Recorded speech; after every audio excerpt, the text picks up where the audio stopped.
এটা তো শীতকাল চলছে নাকি? শীতকাল সম্পর্কে দুটো কথা বলে যে আপনার উপকার হবে ইনশাআল্লাহ, আমাদের উপকার হবে ইনশাআল্লাহ।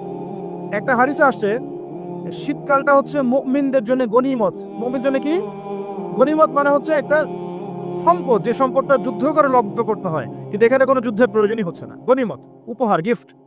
কিরকম? শীতকালে রাতটা হয় লম্বা, রাতি হয় লম্বা, হয় না? এতে করে সারা রাত আপনি অনেক ইবাদত করতে পারবেন। আর দিনটা হয় ছোট, দিনটা ছোট হয় না? এতে করে আপনি দিনের বেলা সম বরুহে রাখতে পারবেন। শীতকাল আসলেই সাহাবীরা বলতেন আহলান সাহলান, শীতকালকে বলতেন আহলান সাহলান, শীতকাল তুমি এসেছো আলহামদুলিল্লাহ। এখন রাত্রেবেলা এই কোরআনওয়ালারা তোমরা উঠে যাও এবং কোরআন তেলাওয়াত করতে থাকো, এবং দিনের বেলা তোমরা সওম পালন করতে থাকো আলহামদুলিল্লাহ। শীতের রাতটা কাজে লাগাতে পারি না আমরা? রাতের একটা অংশ ঘুমিয়ে যাবেন, শেষ অংশে উঠে তাহাজ্জুদ পড়বেন এবং কোরআন তেলাওয়াত করবেন এবং আল্লাহর কাছে হাত তুলে দোয়া করবেন ইনশাআল্লাহ। শেষ অংশে, রাতের শেষ অংশে আপনি যে দোয়াই করবেন, আপনার রিজিক যদি হালাল হয় ইনশাআল্লাহ কবুল হয়ে যাবে। শীতকালকে কাজে লাগা। আবার দিনটা হয় ছোট, তাই দিনের বেলা আপনি সওম বা রোজা রাখতে পারবেন। আল্লাহ পাক তৌফিক দান করুন। শীতকাল সম্পর্কে একটা এরকম বর্ণনা আছে, যখন কঠিন শীত আসবে তখন ওই শীতটা থেকে একটু আশ্রয় প্রার্থনা করতে হয় আল্লাহর কাছে, আল্লাহ এই কঠিন শীত থেকে আমাকে বাঁচাও। কারণ কি জানেন? কারণ হচ্ছে জাহান্নাম বছরে 2টা নিঃশ্বাস ছাড়ে। কয়টা নিঃশ্বাস? একটা নিঃশ্বাস গ্রীষ্মকালে যখন প্রচন্ড দাবদাহ চলে, ওইটা হচ্ছে জাহান্নামের নিঃশ্বাসের ফসল। ওই প্রভাবে পৃথিবীতে এরকম দাবদাহ চলে। এই সায়েন্স বিশ্বাস করবে? করবে না। ওর বিশ্বাসের আমার যায় আসে না। আল্লাহ পাক বলেছেন সত্য, রাসূল বলেছেন সত্য। আরেকটা হচ্ছে শীতকালে যখন প্রচন্ড ঠান্ডা, তখন শীতকালে জাহান্নামের এমন একটা জায়গা আছে যেটা কিন্তু শীতল জায়গা। জাহান্নামের পুরো জায়গাটাই কিন্তু আগুন নয়, এমনও জায়গা আছে যেটা কি খুব শীতল। ওই শীতল অংশ শ্বাস ছাড়লে এই যে পৃথিবীতে সেই শীতের একটা প্রভাব চলে আসে, প্রচন্ড ঠান্ডার শৈত্যপ্রবাহ চলে আসে। এটা হয়তো অনেকে বিশ্বাস করবে না, মনে করবে যে ধর্মান্ধ কথাবার্তা। হাদিসে আছে নবী সাল্লাল্লাহু আলাইহি ওয়াসাল্লাম বলেছেন, কে সত্যবাদী? এই পুরো সভ্যতার রাসূল সাল্লাল্লাহু আলাইহি ওয়াসাল্লাম। এই বিশ্বের সমস্ত মানুষ সত্যবাদী বেশি না আল্লাহ রাসূল বেশি সত্যবাদী? বাস, আর কোনো দরকার আছে কথার? শীতকালটা কাজে লাগাই। এই শীতকালে আমি একটা আমল বলে দিই প্রিয় ভাইরা। শীতকালে নবী সাল্লাল্লাহু আলাইহি ওয়াসাল্লাম এই যে তাহাজ্জুদ পড়তে উৎসাহিত করেছেন, সওম রাখতে উৎসাহিত করেছেন এবং সাহাবীরা কোরআন তেলাওয়াত করতে উৎসাহিত করেছেন। একটা হাদিস আছে, তিনটা কাজ মানুষের গুনার একটা বড় বড় অংশকে মিটিয়ে দিবে। 1 নম্বর কাজ হচ্ছে সংকটকালীন অবস্থায় দান। মানে আপনার দান করার এখন সামর্থ্য খুব কম, টাকা পয়সা টানা হেসরা আছে, এখন আপনি দান করছেন, এই দানের বিনিময়ে আল্লাহ পাক গুনাহ আপনার মাফ করে দিবেন। 2 নম্বরটা হচ্ছে যে কঠিন গরম পড়েছে, এই গরমের দিনে আপনি রোজা রেখেছেন, তৃষ্ণার্ত থেকেছেন, এই গরমে রোজা রাখার কারণে আপনার গুনাহ মাফ হয়ে যাবে। একটা কাজ হচ্ছে প্রচন্ড শীতকাল, এই যে এখন শীতকাল পড়ছে, এই শীতকালে আপনি ঠান্ডা পানিতে অজু করছেন কষ্ট করে, এই অজুর বদলতে আপনার গুনাহগুলো মাফ হয়ে যাবে। 3টা কাজ শীতকালে পাওয়া যাচ্ছে না? 3 নম্বর কাজটা শীতকালে পাওয়া যাচ্ছে না, যে শীতের সময় পূর্ণাঙ্গ রূপে অজু করলে আপনার গুনাহগুলো মাফ হয়ে যাবে। শীতকালে মাশাআল্লাহ আমাদের ওয়াজ মাহফিলগুলো হবে, ওয়াজ মাহফিলগুলোতে অ্যাটেন্ড করবেন, ঈমান রিচার্জ করবেন, রাতের বেলা তাহাজ্জুদ পড়বেন ইনশাআল্লাহ। তাড়াতাড়ি ঘুমিয়ে যাবেন যাতে করে শেষ রাতে আপনি উঠতে পারেন। রাতটা লম্বা হবে, একটা অংশে কোরআন তেলাওয়াত করবেন, একটা অংশে দোয়া করবেন ইনশাআল্লাহ তাআলা। আল্লাহ পাক দুনিয়া আখিরাতের যত হাজত আপনার পূর্ণ করে দিবেন ইনশাআল্লাহ। আর দিনের বেলা সম্ভব হলে সওম রাখবেন। আরেকটা কাজ আমাদের করা উচিত, এটা আমি মাহফিলের মাধ্যমে অ্যানাউন্স করছি। আমাদের উচিত শীতকালে আশপাশে যে দরিদ্র শীতার্থ মানুষগুলো আছে, স্পেশালি গ্রামাঞ্চলে, দেশের উত্তরাঞ্চলে কিন্তু প্রচুর শীত পড়ে, এরকম বিভিন্ন অঞ্চলে কিন্তু প্রচুর শীতার্থ মানুষ আছেন। এই শীতার্থ মানুষদের জন্য সামর্থ্যবানদের উচিত হবে শীত বস্ত্রের ব্যবস্থা করা। কম্বল হোক, অন্যান্য গরম কাপড় হোক, এগুলোর ব্যবস্থা করে বিভিন্ন ফাউন্ডেশন বা সংগঠন বা পলিটিক্যাল অ্যাসোসিয়েশন বা মসজিদ মাদ্রাসা এগুলোর উদ্যোগে এই শীতবস্ত্রগুলো মানুষের মাঝে বিতরণ করার চেষ্টা করতে হবে ইনশাআল্লাহ। করা যাবে না ইনশাআল্লাহ? আমরাও নিয়াত করছি ইনশাআল্লাহ এই শীতে আমরা পুরো বাংলাদেশ ব্যাপী আমাদের সামর্থ্য অনুযায়ী মানুষের সাদাকাগুলোকে কালেক্ট করে আমরা শীতবস্ত্র বিতরণ করবো ইনশাআল্লাহ তাআলা। এবং আমরা রিকোয়েস্ট করবো আপনাদের দানের হাতটাকে প্রশস্ত করতে। আপনি মনে রাখবেন, কখনো যদি দেখেন যে আমার নামে বা আমাদের ফেসবুক আইডি ইউজ করে, পোস্টকে ইউজ করে কেউ দান সদকা চাচ্ছে, এনশিওর না হওয়া পর্যন্ত কেউ দান করবেন না। এরকম প্রচুর প্রতারক ফ্রড বের হয়েছে যারা আমাদের নাম ইউজ করে কিন্তু মানুষের কাছে টাকা পয়সা চাওয়ার চেষ্টা করছে। আমি কখনো মানুষের সামনে এভাবে কোনো প্রজেক্টের জন্য টাকা পয়সা চাই না। যদি চাই এইভাবে জনসমক্ষে এসে বলবো যে এই প্রজেক্টের জন্য চাচ্ছি। এখন যেটা বললাম, ইনশাআল্লাহ শীতকালে আমরা শীতবস্ত্র বিতরণ করব। যার যার সামর্থ্য আছে আমাদের অফিসিয়াল পেজে আমাদের সব নাম্বারগুলো, অ্যাকাউন্ট নাম্বারগুলো দেওয়া হবে, সেখানে আপনারা পাঠাবেন, আমরা বিতরণ করবো ইনশাআল্লাহ। এবং সেটা সম্পূর্ণ আমার নিজের তত্ত্বাবধানে চলবে ইনশাআল্লাহ তাআলা। এখন এই কাজগুলো শুধু আমরা করবো না, আপনারাও করবেন। বিভিন্ন সংগঠন থেকে করবেন, আপনাদের মসজিদ থেকে করবেন, মাদ্রাসা থেকে করবেন, পলিটিক্যাল অ্যাসোসিয়েশন থেকে করবেন, ধর্মীয় সংগঠনগুলো থেকে করবেন। এতে করে কি হবে জানেন? নবী সাল্লাল্লাহু আলাইহি ওয়াসাল্লাম বলেছেন, আপনি যদি কোনো বান্দা যদি অন্য মুসলিম ভাইয়ের কোনো হাজত প্রয়োজন পূরণ করে দেয়, আল্লাহ রাব্বুল আলামিন কিয়ামতের মাঠে তার হাজত পূরণ করে দেবে ইনশাআল্লাহ। অন্য বর্ণনা আছে দুনিয়া এবং আখিরাতে আল্লাহ পাক তার হাজত পূরণ করে দেবে ইনশাআল্লাহ। একটা হাদিসে এসেছে, একজন বান্দা যতক্ষণ মুসলিম ভাইয়ের প্রয়োজন পূরণ করে, আল্লাহ রাব্বুল আলামিন ততক্ষণ পর্যন্ত তার প্রয়োজন পূরণ করে থাকেন। অতএব অন্যের মুখে হাসি ফোটানো নিমিত্তে এই শীতার্থ মানুষগুলোর পাশে আমাদের দাঁড়ানো উচিত। আল্লাহ পাক আমাদেরকে তৌফিক দেন। শীতকালে এই কাজগুলো করবেন। আর শীতকালে কিন্তু কিছু কিছু নোংরামি কাজ হয়, এই কাজগুলোও বর্জন করতে হবে। পারবো না ইনশাআল্লাহ? এক নম্বর নোংরামিটা হচ্ছে, শীতকালে দেখবেন এমন কিছু অনুষ্ঠানের আয়োজন করা হয় যেগুলোতে অপসংস্কৃতির বাদ্যযন্ত্র বাজতে থাকে। স্পেশালি দেখবেন গ্রামে গঞ্জে কিছু কিছু পিকনিক আয়োজন করে, এগুলোতে দেখবেন এমন গান বাজনা বাজায়, ডিজে গান বাজায় যে মানুষের সারা রাত ঘুম হারাম হয়ে গেছে। হয় না এরকম? এরকম হয়। ঐতিহ্য রক্ষা করতে সমস্যা নাই। শীতকালে আমাদের এখানে পিঠার উৎসব হতো না? তারপরে আমাদের এই যে একটা নবান্ন উৎসব হতো না? একটা দেশীয় লোকজ ঐতিহ্য থাকে, সেগুলো পালন করতে সমস্যা নেই, যতক্ষণ পর্যন্ত সেগুলোর মধ্যে কোনো শিরক বেদাত বা হারাম না ঢুকছে। এগুলো পালন করতে সমস্যা নেই। কিন্তু আপনি পিকনিক করবেন, এখানে দেদার্স মিউজিক প্লে করবেন, ডিজে বাজাবেন, মানুষের ঘুম নষ্ট করবেন, হারাম করবেন, এটা কি ইসলাম জায়েজ করেছে নাকি? এই কাজগুলো শীতে বেশি হয়, সতর্ক থাকবেন। শীতে আবার দেখি আমরা অনেকেই কি করি, ব্যাডমিন্টন খেলেন, তাই না? সরকারি লাইন থেকে একদম মাশাআল্লাহ ইলেকট্রিক লাইন নিয়ে। যদি খেলতে হয় নিজের বাড়ির লাইন থেকে খেলবেন, নিজের বাসা থেকে লাইন দিয়ে খেলবেন। খেলেন, আমি উৎসাহিত করছি, কারণ এটা আপনার ফিজিক্যাল স্ট্যামিনার বাড়াবে, অ্যাটলিস্ট আপনার শরীর চর্চা হবে। ঠিক আছে, আপনার শরীর চর্চার দরকার আছে। এই কাজগুলো মোবাইলের সামনে বসে বসে সময় নষ্ট করার চেয়ে অনেক ভালো আছে। ঠিক আছে, কিন্তু আপনি চুরি করে লাইন নেবেন না কারো কাছ থেকে। তারপর শীতকালে দেখবেন কি হয়, বেশি বেশি মাদকের আসর বসে শীতকালে। ঠান্ডা তো, শীতকালে বেশি বেশি মাদক দ্রব্যের আসর বসে, খেয়াল করে দেখেন। এগুলো থেকে আমাদের যুব সমাজকে বাঁচাতে হবে। শীতকালে জেনা বেড়ে যায়, কিন্তু শীতকালে দেখবেন জেনা বেড়ে যায়, এটা একটা অ্যাডাল্ট ওয়ার্ড, কিন্তু আপনি বুঝবেন শীতকালে এগুলো বেড়ে যায়। আল্লাহ পাক এই যুব সমাজকে জেনা থেকে বাঁচিয়ে রাখুন। শীতকালে দেখবেন কনসার্ট বাড়ে, কিছু কনসার্ট বাড়ে না, এবং মিউজিক্যাল কনসার্ট বাড়ে। দেখবেন মানুষ স্টেজে উঠে একদম কি লাফালাফি শুরু করে, কি মিউজিকগুলো প্লে করে, মানুষ উন্মাদনের মধ্যে রেখে দেয়, এবং হাজারে না লক্ষ লক্ষ যুবক সেই কনসার্টগুলোতে যায়। এগুলো থেকে বেঁচে থাকবেন, বরং প্রয়োজনে ওয়াজ মাহফিলগুলোতে এসে ইমানকে রিচার্জ করেন। আল্লাহ পাক তৌফিক এনায়েত করুন। আমরা শীতকালটাকে মূল্যায়ন করি, হায়াতটাকে মূল্যায়ন করি। ইনশাআল্লাহ তাআলা এই শীত আমাদের জীবনে বরকত নিয়ে আসবে ইনশাআল্লাহ। এবং আল্লাহ রাব্বুল আলামিন এর ওসিলে আমাদের গুনাহগুলো মাফ করবেন, বেশি বেশি নেক আমলের তৌফিক দিবেন, যাতে করে পরকালটা সুন্দর হয় ইনশাআল্লাহ। আল্লাহ রাব্বুল আলামিন সবাইকে তৌফিক এনায়েত করুন, আমিন। প্রিয় ভাইরা, এভাবে আপনি রাতটা পার করলেন, দিনের বেলা এবার সকালে ঘুম থেকে উঠলেন, উঠে আপনি কি করবেন? নিজের মন গড়া পদ্ধতিতে উঠে বাথরুমে চলে যাবেন, নাকি একটু দোয়া কালাম পড়বেন? উঠে দোয়া পড়বেন, আলহামদুলিল্লাহিল্লাযী আহইয়ানা বা'দা মা আমাতানা ওয়া ইলাইহিন নুশুর। তারপর যাবেন আপনি বাথরুম গিয়ে, আগে কোন পা ঢুকাবেন? ডান পা না বাম পা? আগে বাম পা। বিসমিল্লাহ বলে ঢুকিয়ে আল্লাহুম্মা ইন্নী আউযু বিকা মিনাল খুবসি ওয়াল খাবাইস ইস্তেনজা করেন। যতক্ষণ ইস্তেনজা করছেন আপনি ইবাদতের মধ্যে আছেন ইনশাআল্লাহ। এবার বের হলেন, গোফরানাকে বলে বের ওযু করবেন। প্রথমে বিসমিল্লাহ, ওযু ধীর স্থির ভাবে করবেন। আরো যে বললাম, খুব বেশি পানি ইউজ করার দরকার নাই, পানির স্পিডটা কম রাখবেন, পানি অপচয় করবেন না। দেখেন, ওযু যদি বিশুদ্ধ না হয়, নামাজ কি বিশুদ্ধ হবে? ওযুতে যদি আপনি এক বালতি পানি শেষ করেন তাহলে তো হলো না কিছু। ওযুতে পরিমাণ মতো পানি ইউজ করেন, তারপরে ওযু শেষে কালিমা শাহাদা পড়লে আপনার জন্য জান্নাতের দরজাগুলো খুলে যাবে ইনশাআল্লাহ। এবার মিসওয়াক করলেন, ওযু শেষে, ওযুতেও মিসওয়াক করতে পারেন, শেষে করতে পারেন। এবার আপনি পায়ে হেঁটে হেঁটে নামাজে যাচ্ছেন। নামাজে যাওয়ার সময় বাসা থেকে বের হবেন, এমনি এমনি বের হবেন না দোয়া পড়বেন? কোন দোয়া পড়বেন?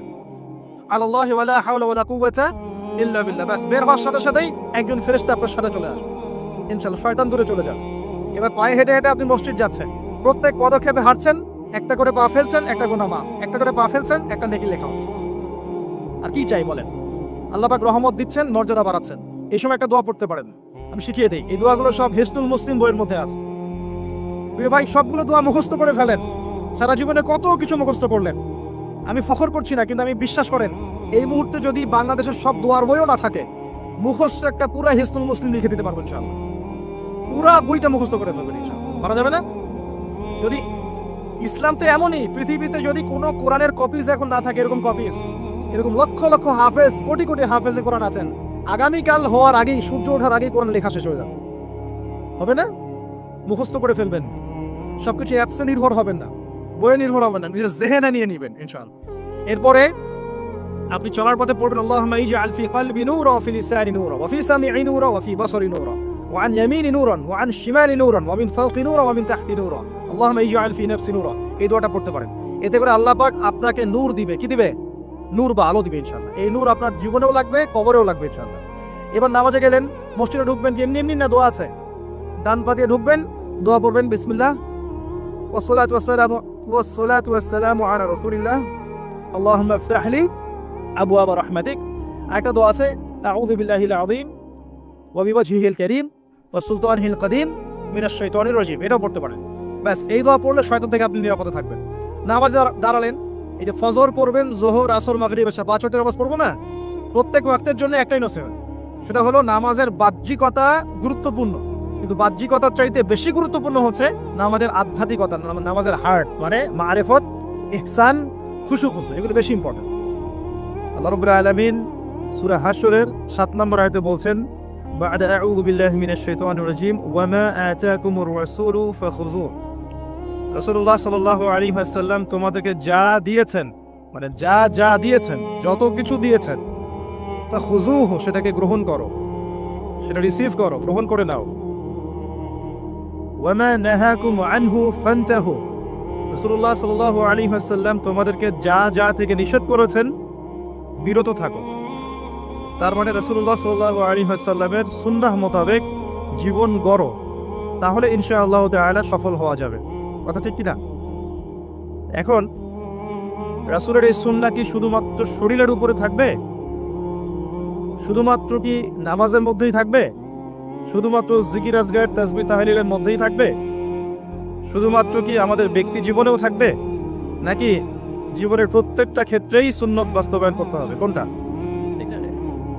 যদি আমরা দাড়ি রাখি, রাসূলের সুন্নাহ মতো দাড়ি রাখি, মাশাআল্লাহ, আমি যুবক ভাইদেরকে রিকোয়েস্ট করব যাদের দাড়ি নাই বা দাড়ি শেভ করছেন, আজকের লেকচারের পর থেকে দাড়ি আর শেভ করেন না। কথা করছেন ইনশাআল্লাহ? এতে করে আপনি প্রতিদিন সকালবেলা উঠে রাসূলুল্লাহ সাল্লাল্লাহু আলাইহি ওয়াসাল্লামের সুন্নতকে জবাই করছেন। জবাই করছেন না?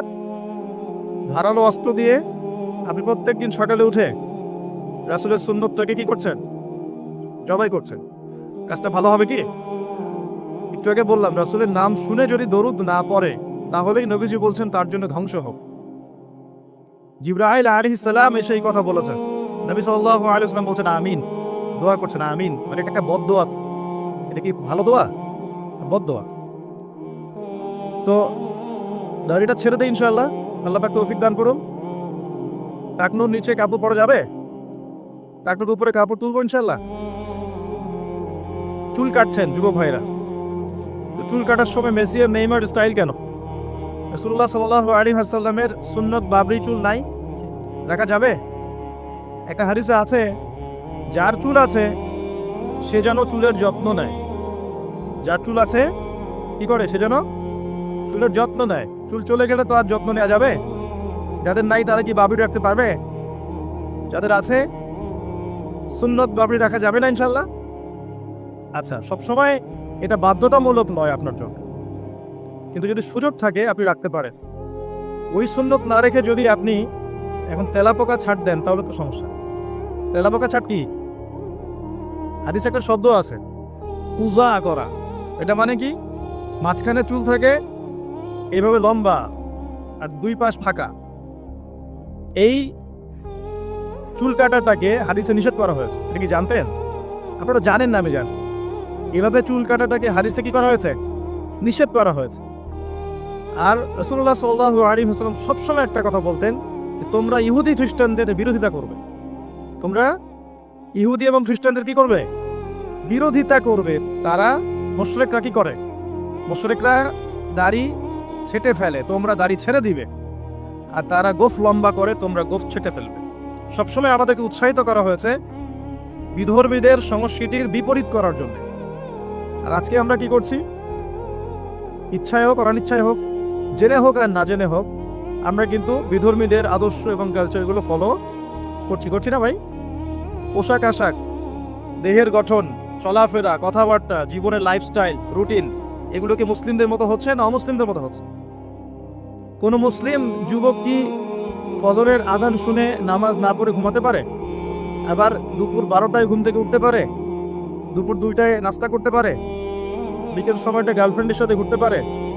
আর সন্ধ্যাবেলায় বন্ধুদের সাথে আড্ডাবাজি করে জুয়া খেলে বারের সময় কাটিয়ে রাত্রে আবার এসে ইন্টারনেট চালাতে চালাতে 3টা 4টা 5টা বাজে তখন ঘুমিয়ে যায়। এই হচ্ছে এখনকার যুব সমাজের আদর্শ। একটা অসুস্থ প্রজন্ম তৈরি করছি আমরা, অসুস্থ প্রজন্ম। বিগত মনে হয় 40-50 বছর থেকে একটা প্রজন্ম তৈরি হয়েছে বাংলাদেশে, স্পেশালি আমাদের মতো ইয়াং জেনারেশন যারা আছো, একটা অসুস্থ প্রজন্ম তৈরি হয়েছে। বাবাকে সালাম দিতে এদের লজ্জাবোধ হয়, ঘরে ঢুকে মাকে সালাম দিবে লজ্জা পায়, বাসা থেকে বের হওয়ার সময় দোয়া পরে বের হবে মনে থাকে, চুলটা কাটবে রাসূল সাল্লাল্লাহু আলাইহি ওয়াসাল্লাম মতো না, ওদের আদর্শ নেই। ড্রেস আপ, এটা পোশাক আশাক হবে ইসলামিক লেবাস, ওদের লজ্জা লাগে, মনে হয় যেগুলো এই যুগে মনে চলেন, যদি ঢিলেঢালা পোশাক পরি তাহলে আমি পিছিয়ে পড়ব, এটা মনে হয়। তারপরে দেখা যায় পাপকে তারা খুব একটা পাপ মনে করে না, জেনা ওদের কাছে পাপ নয়, প্রিমিক্সিং ওদের কাছে কোনো পাপ নয়, ছেলে মেয়ের অবাধ মেলামেশা ওদের কাছে কোনো পাপ মনে হয় না, এটা স্বাভাবিক মনে হয়। গার্লফ্রেন্ড বয়ফ্রেন্ড কালচার ওদের কাছে স্বাভাবিক মনে হয়। মাদকদ্রব্য অলমোস্ট এভরিবডি ওই প্রজন্মের মাদক, সিগারেট, গাঁজা, ইয়াবা, ফেন্সিডিল এগুলোর সাথে সম্পৃক্ত, ম্যাক্সিমাই পর্নোগ্রাফির সাথে সম্পৃক্ত। প্রকাশ্য গোপনে মোবাইলে, ইন্টারনেটে, বাসায়, ল্যাপটপে সবাই পর্ন দেখছে বসে বসে। হ্যাঁ, রাত্রে পর্ন দেখে সকালে নামাজ পড়তে আসে। তারপরে অপসংস্কৃতি, বিভিন্ন কনসার্টে এদেরকে পাবেন আপনি, বিভিন্ন এই যে পিকনিক এর মৌসুম চলছে এখন, উচ্চস্বরে গান বাজনা বাজাবে, হ্যাঁ ওখানে মাদকদ্রব্য সেবন করবে, সারা রাত জাগবে, ওখানে পাবেন আপনি এদেরকে। রাত 3টা 4টায় অ্যালার্ম দিয়ে থাকে, আর্জেন্টিনা আর ব্রাজিলের খেলা আছে এই জন্য তাহাজ্জুদ উঠতে পারে না। পড়াশোনা করছে, কি পড়াশোনা করছে আল্লাহ ভালো জানেন, এবং এই পড়াশোনাগুলো দিয়ে দেশেরই বা কি উপকার হচ্ছে আমি সেটাতেও প্রশ্ন তুলতে পারি। কতজন বিজ্ঞানী তৈরি করেছি আমরা, কতজন আইনস্টাইন তৈরি হয়েছে। উচ্চশিক্ষার জন্য বাইরে যাচ্ছি, ডিগ্রিগুলো অর্জন করে দেশে আসছি, এসে বলছি আল্লাহ বলতে কেউ নেই। একটা অসুস্থ প্রজন্ম তৈরি করছি আমরা। মোবাইল এডিকশন, স্ক্রিন এডিক্টেড, সারাদিন ফোন নিয়ে দেখবেন ব্যস্ত, এবং ফোনে কিন্তু ভালো কিছু করছে না, খারাপ কিছুই করছে। ফ্রি ফায়ার খেলছে, পাবজি খেলছে, ফোনে ফোনে জুয়াও খেলা হয় এখন, ফোনে এখন জুয়াও খেলা হয়। এক জায়গায় গোল হয়ে বসে আছে, জিজ্ঞাসা করুন কেন, ইনভেস্টিগেট করে দেখবেন লুডো খেলছে। লুডো নামে যেটা গেম আছে আমরা জানতামই না, ভাবতাম যে একসাথে গোল হয়ে বসে কি করে এরা। একদিন এক যুবক বললো যে লুডো খেলে। এত অসুস্থ প্রজন্ম তৈরি করেছে আমরা। এই প্রজন্মের হাতে দেশও নিরাপদ না, এই প্রজন্মের হাতে উম্মার কথা অনেক দূরের কথা, মুসলিম উম্মা অনেক দূরের কথা, দেশও নিরাপদ নয়। যারা এদেশকে গড়ে দিয়েছে তারা আমাদের মতো ছিল না, তাদের শৌর্য বীর্য ছিল, গায়রত ছিল, ব্যক্তিত্ব ছিল। আমাদের দাদা পরদাদা, তাদের ব্যক্তিত্ব ছিল, গায়রত ছিল, শারীরিক শক্তি ছিল, মানসিক শক্তি ছিল। এখন প্রজন্ম দেখছেন অঙ্কে 80 নাম্বার না পেলে, একটা A+ না পেলে আত্মহত্যা করে ফেলছে। ভাবখানে এমন জীবনটাই নষ্ট হয়ে গেল, একটা A+ পায় নাই, আত্মহত্যা করে ফেলছে। ওর দ্বারা আপনি উম্মার বিজয় কামনা করছেন। একটা অসুস্থ প্রজন্ম তৈরি করছে। খুব গড় করে খেয়াল করে দেখেন আপনার আমার সন্তানদের জন্য কোন পরিবেশ রেখে যাচ্ছে। সবখানে পর্নোগ্রাফি। আমাদের সবার ফোনগুলোকে যদি এখন সার্চ করা হয় দেখা যাবে অলমোস্ট এভরিবডি এর সাথে সম্পৃক্ত আছে, ইচ্ছায় হোক অনিচ্ছায় হোক। মাদকদ্রব্যের সাথে অনেকেই সংশ্লিষ্ট, এবং স্মোকিংটাকে ফ্যাশন মনে করি। স্মোকটা যে মাদক এটা বিশ্বাস করতে চাই না। খুব কম ইয়াং জেনারেশন পাওয়া যাবে যাদের অ্যাফেয়ার নাই, হারাম অ্যাফেয়ার, বয়ফ্রেন্ড গার্লফ্রেন্ড কালচার নাই, খুব কম পাওয়া যাবে। খুব কম ছেলে পেলে পাবেন আপনি যারা হারাম মিউজিক শোনে না। খুব কম ছেলে পেলে পাবেন যারা আপনাকে 10টা সূরা মুখস্থ বলতে পারবেন। 10টা সূরা মাত্র, 10টা চ্যালেঞ্জ করলাম, 10টা সূরা মুখস্থ বলতে পারবে না। খুব কম। আপনি খুব কম ইয়াং জেনারেশন পাবেন যারা 5 ওয়াক্ত নামাজ পড়ে মসজিদে এসে। ইয়াং জেনারেশনে খুব কম ছেলে পেলে পাবেন যারা বিশুদ্ধ করে কোরআন তেলাওয়াত করতে পারে। অনেক সময় দেখা যায় আফসোস, অনেকে শায়েখ টাইটেল দিয়ে বসে থাকে, কোরআন তেলাওয়াত করতে জানেন। বিশ্বাস করছেন না? আমার সামনে বসায়, ওলামায়ে কেরামদের সামনে বসায় দিয়ে